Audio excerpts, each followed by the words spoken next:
close till I get up. Time is barely on our side. I don't wanna waste what's left. The storms we chase. Welcome to YouTube channel education for all. دوستو آج ہم نے سابقہ انٹیاز 2018 کے اردو کے papers کے MCQs کو solve کرنا ہے. اس سے پہلے ہم نے انٹیاز 2018 کے پیڈاگوجی کے پورشن کو سالو کیا تھا. اگر آپ نے ہمارا پریویس لیکچر نہیں لیا تو آپ ہمارا چینل کی پلے لسٹ میں سابقہ تمام لیکچر سے فائدہ اٹھا سکتے ہیں. چینل پر نئے آنے والے دوستوں سے گزارش ہے کہ چینل کو سبسکرائب کر لیں اور بیل آئیکن کو پریس کرنا مت بھولیے گا تاکہ آنے والی لیٹسٹ ویڈیوز آپ کو وقت پر ملتی رہیں. تو چلتے ہیں آج کی کلاس کی طرف. دوستو جیسے کہ آپ لوگ اسکرین پر دیکھ سکتے ہیں کہ آج کا ہمارا پہلا MCQs ہے. ایسی نظم جس کے ہر بند میں 6 مصرے ہوں کیا کہلاتی ہے؟ محمس، مسدس، مثلث، مربع. تو سب سے پہلے ہم دیکھ لیتے ہیں ان چاروں کی ڈیفینیشنز کہ ان کی ڈیفینیشنز کیا ہیں. تو محمس 5 مصروں کے بندوں والی نظم کو محمس کہتے ہیں. دوسری ہے جی مسدس. مسدس 6 مصروں کے ایک بند پر مشتمل شاعری کو کہتے ہیں. تیسرا ہے مثلث. مثلث ایسی نظم جس کا ہر بند 3 مصروں پر مشتمل ہو مثلث کہلاتی ہے. چوتھا ہمارا آپشن ہے جی ڈی مربع. ایسی نظم جس کے ہر بند میں 4 مصرے ہوں مربع کہلاتی ہے. تو ہمارا رائٹ آنسر کیا ہے دوستو؟ بی مسدس. دوسرا ہے جی تم برے رستم آئے ہو. اس جملے میں علم بیاں کی کون سی خوبی ہے؟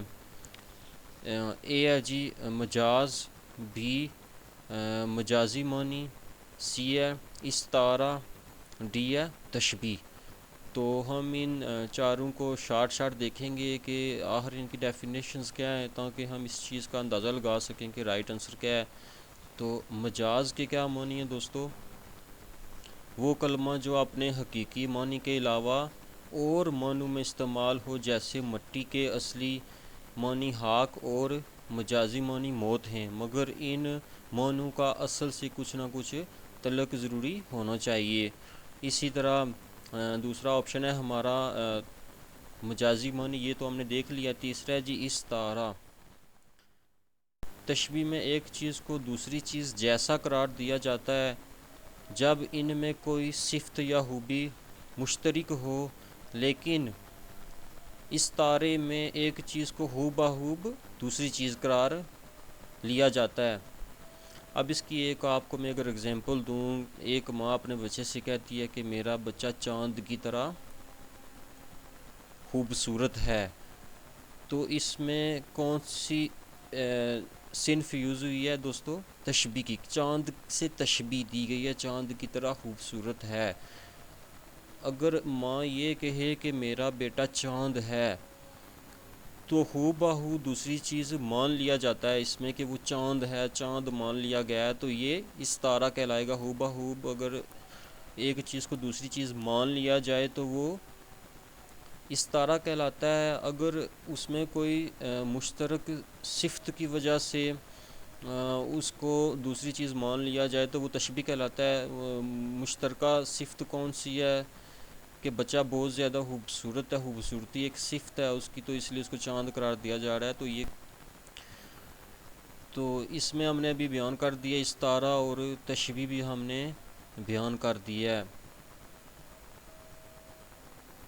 تو اس جملے میں تم برے رستم آئے ہو، تو جی سامنے والے کو رستم کہا گیا، یہ نہیں کہا گیا کہ تم رستم کی طرح آئے ہو. تو اس کا مطلب کیا ہے؟ اس کا رائٹ آنسر پھر کیا بنے گا؟ استعارہ از دا رائٹ آنسر، سی. اس چشمے کا پانی شہد کی طرح میٹھا ہے. اب اس جملے میں آپ دیکھیں وہ پوچھ رہے ہیں کہ اس کی صنف کیا ہے. یہ مشبہ ہے، مشببہ ہے، حرف تشبیہ ہے یا تشبیہ ہے. اس جملے پر اگر غور کیا جائے تو آپ دیکھ سکتے ہیں کہ شہد کی طرح، شہد سے تشبیہ دی گئی ہے نا کہ شہد جیسا ہے اس چشمے کا پانی، مطلب کہ میٹھا ہے، میٹھا اس کی صفت ہو گئی. تو سب سے پہلے ہم ان چاروں کو شارٹ دیکھ لیتے ہیں کہ ان کے کیا ڈیفینیشنز ہیں. مشبہ کیا ہے، مشببہ کیا ہے، حرف تشبیہ کیا ہے، تشبیہ کسے کہتے ہیں؟ تو دوستو جیسے کہ آپ لوگ اپنی اسکرین پہ دیکھ سکتے ہیں، مشبہ جس چیز کو دوسری چیز کے مانند قرار دیا جائے وہ مشبہ کہلاتی ہے۔ اب نیچے اگزامپل دیکھیں، بچہ چاند کے مانند خوبصورت ہے، تو اس میں مشبہ کیا ہے؟ بچہ ہے۔ کس چیز کو قرار دیا گیا چاند کے مانند؟ بچے کو، تو بچہ کیا ہے؟ مشبہ ہے۔ نیچے اگزامپل آپ دیکھ سکتے ہیں لاسٹ پہ، بچہ کیا ہے؟ مشبہ ہے۔ اسی طرح مشببہ وہ چیز جس کے ساتھ کسی دوسری چیز کو تشبیہ دی جائے، یا مشبہ کو جس چیز سے تشبیہ دی جائے، کیا کہلاتا ہے؟ مشببہ۔ اب نیچے اگزامپل پہ آ جائیں، بچہ چاند کے مانند خوبصورت ہے، اس میں مشببہ کیا ہے؟ چاند، کیونکہ چاند سے بچے کو تشبیہ دی گئی ہے نا، تو مشببہ کیا ہوگا؟ مشببہ ہوگا چاند۔ اسی طرح حرف تشبیہ آتا ہے جی، یہ تیسرا پوائنٹ ہمارا، حرف تشبیہ۔ اس کی ہم ڈیفینیشن دیکھ لیتے ہیں۔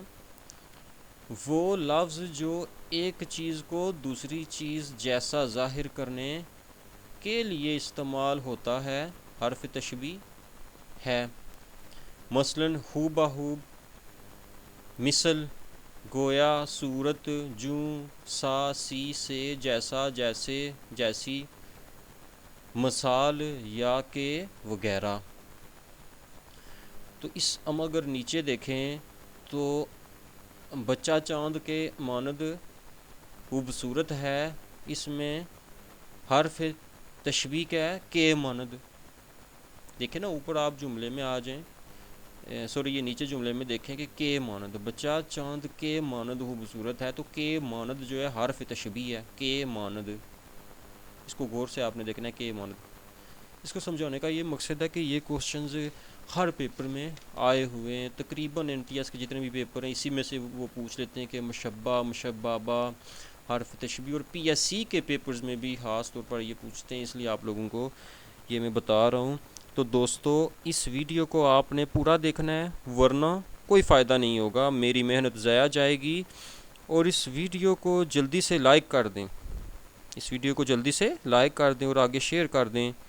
یہ بہت امپورٹنٹ کوشچنز ہیں، یہ پیپر میں آتے ہیں۔ تو تیسرا پوائنٹ کی طرف ہم چلتے ہیں دوستو، چوتھے پوائنٹ کی طرف، وجہ شبہ۔ وجہ شبہ سے مراد وہ خوبی ہے جس کی بنا پر مشبہ کو مشببہ سے تشبیہ دی جا رہی ہے۔ نیچے دیکھ لیتے ہیں ہم، اسی ایگزامپل پہ آ جائیں، بچہ چاند کے مانند خوبصورت ہے، وجہ کیا ہے کہ کیوں اس کو ایسا بولا جا رہا ہے؟ وجہ شبہ کسے کہتے ہیں کہ اصل اس کے پیچھے ریالٹی کیا ہے؟ تو وجہ شبہ کیا ہے؟ وجہ شبہ کیا ہے؟ خوبصورتی۔ وجہ شبہ کیا ہے؟ خوبصورتی۔ اس وجہ سے کہا جا رہا ہے نا بچے کو کہ چاند کی مانند خوبصورت ہے۔ تو یہ پوائنٹ ہو گیا۔ اب لاسٹ پوائنٹ پہ آ جائیں، غرض تشبیہ، وہ مقصد یا غرض جس کے لیے تشبیہ دی جائے۔ تو نیچے اگزامپل میں بچہ چاند کے مانند خوبصورت ہے، غرض تشبیہ کیا ہے؟ بچے کی خوبصورتی ظاہر کرنا۔ تو اس طرح سے یہ ساری ڈیفینیشنز آپ نے یاد رکھنی ہے، کیونکہ یہ بہت زیادہ امپارٹنٹ ہیں، ہر پیپر میں آئی ہوئی ہیں۔ اب ہم دیکھتے ہیں نیکسٹ۔ تو اس میں ہم دیکھتے ہیں اس کوشچن میں آنسر بھی کیا بنتا تھا، اس چشمے کا پانی شہد کی طرح میٹھا ہے۔ تو یہ حرف تشبیہ اس کا آنسر ہے سی۔ حرف تشبیہ یوز ہوا ہے نا، وہ پوچھ رہا ہے کہ کی طرح کیا ہے گرامر کی روح سے، کی طرح کو ہم کیا بولیں گے؟ تو یہ حرف ہے، حرف تشبیہ ہے، پیچھے ہم نے اس کو ڈیٹیل سے پڑھا ہے۔ وہ صنف نثر جس میں پیدائش سے وفات تک کے حالات بیان کیے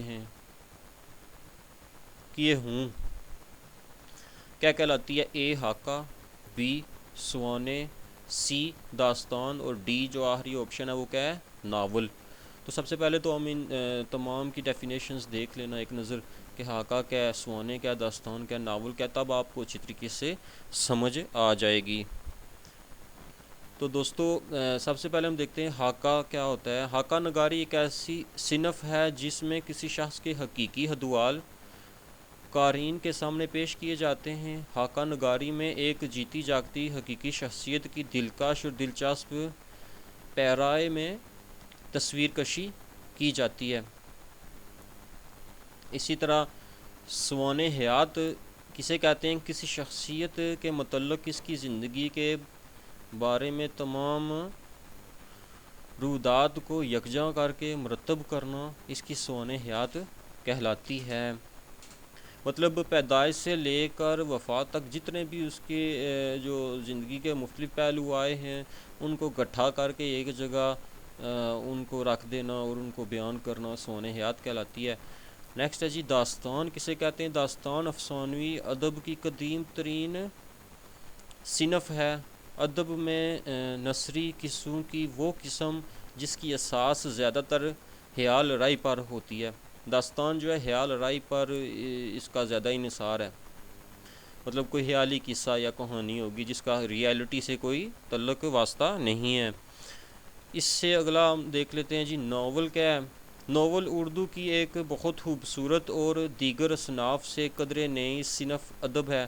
یہ ایک فرضی نثری قصہ ہے، یہ بھی فرضی نثری قصہ ہے جی یا کہانی ہوتی ہے جس میں حقیقی زندگی کا عکس نظر آتا ہے۔ اس میں حقیقی زندگی کا عکس نظر آ رہا ہوتا ہے، صرف یہ فرضی قصہ ہی ہوتا ہے۔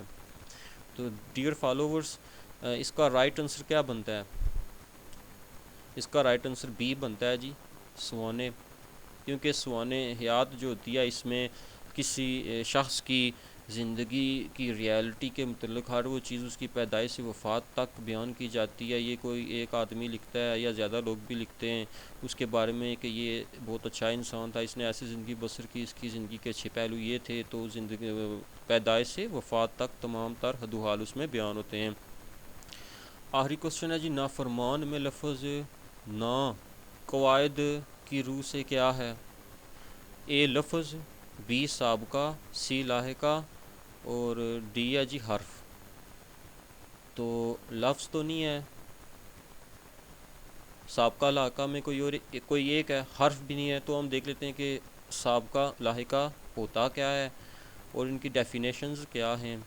تو دوستو جیسے کہ آپ لوگ اسکرین پر دیکھ سکتے ہیں یہ جو میں نے یہ جو میں نے جملے ہائی لائٹ کیے ہوئے ہیں آپ نے ان کو غور سے پڑھنا ہے اور باقی بھی آپ نے خود پڑھنا ہے۔ یہ سلائڈ جو ہے اس کو پاز کر کے آپ پڑھ سکتے ہیں، ویڈیو کو آپ پاز کر کے پڑھ سکتے ہیں اور یہ نوٹس آپ بنا لیں اپنے پاس، کیونکہ بہت امپورٹنٹ ہے آج کا لیکچر، یہ تقریباً ہر پیپر میں آیا ہوا ہے۔ اور جن لوگوں نے ابھی تک ہمارا یوٹیوب چینل سبسکرائب نہیں کیا تو آپ سے گزارش ہے کہ آپ اس یوٹیوب چینل کو سبسکرائب کر لیں، بیل کے آئیکن کو پریس کر لیں تاکہ آنے والی لیٹسٹ ویڈیوز آپ کو وقت پر ملتی رہیں۔ ہمارا مقصد ہی یہی ہے کہ آپ لوگوں کو زیادہ سے زیادہ نالج پرووائڈ کیا جائے، آپ کی پی ایس سی کی تیاری اور این ٹی ایس کی تیاری بہترین انداز میں کروائی جائے، کیونکہ این ٹی ایس جو ہے بس انشاءاللہ 2 ماہ کے اندر لیا جائے گا۔ تو ہم دیکھتے ہیں کہ سابقہ کسے کہتے ہیں؟ کسی لفظ کے شروع میں کوئی علامت لگا کر اس سے ایک نیا لفظ بنایا جاتا ہے۔ شروع میں لگاتے ہیں نا سابقہ، پیچھے والا بقایا جو پیچھے جو آتا ہے، کسی بھی لفظ کے پیچھے جو چیز آئے، کسی ورڈ کے پیچھے آئے، سابقہ یہیں سے آپ اندازہ لگا سکتے ہیں سابقہ پرانا پچھلا، تو کسی لفظ کے شروع میں لگایا جاتا ہے۔ اور دوسرا ہے جی لاحقہ، کسی لفظ کے آخر میں کوئی علامت لگا کر اس سے نیا لفظ بنایا جائے تو اس سے لاحقہ کہا جاتا ہے۔ تو اس کا کیا رائٹ آنسر بنتا ہے ڈیئر فالوورز؟ سابقہ۔ نا فرمان میں دیکھیں نا، نا لفظ کے پیچھے آیا ہے نا، تو اس کا رائٹ آنسر کیا ہے؟ نا فرمان۔ تو دوستو آج کے لیے اتنا ہی، انشاءاللہ اگلی ویڈیو کے ساتھ پھر حاضر ہوں گے، اور آپ سے گزارش ہے کہ کامنٹ باکس میں کامنٹ کر کے پوچھیں یا اپنی ڈیمانڈ پیش کریں کہ آپ نیکسٹ لیکچر کس کے اوپر سننا چاہتے ہیں۔ اگر جو بھی آپ کا سبجیکٹ ہے وہ پلیز کامنٹ باکس میں ضرور بتائیے گا، اس ویڈیو کو لائک کیجیے گا۔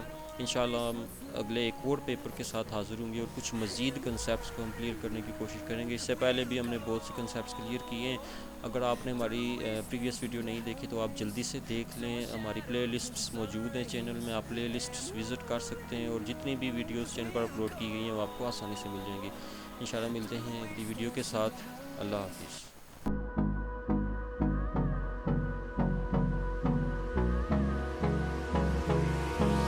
Hold me close till I get up. Time is barely on our side. I don't wanna wait waste what's left.